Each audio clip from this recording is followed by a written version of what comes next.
આણંદ જિલ્લાના વલ્લભ વિદ્યાનગરમાં માત્ર 1 ઇંચ વરસાદમાં જ અનેક નીચાણવાળા વિસ્તારો અને રસ્તાઓ જળબંબાકાર બની જતા સ્થાનિકોને વાહન ચાલકોને ભારે હાલાકીનો સામનો કરવો પડે છે।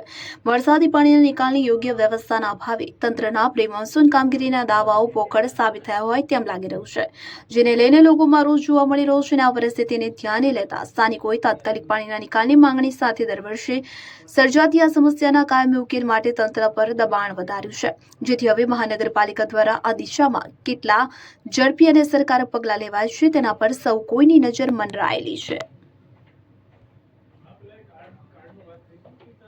હવે જુઓ દેશ દુનિયાની તમામ ખબરો તમારી આંગળીના ટેરવે। ઉઠાવો મોબાઈલ અને ગૂગલ પ્લે સ્ટોર પરથી ડાઉનલોડ કરો અમારી CN24 ન્યૂઝ મોબાઈલ એપ।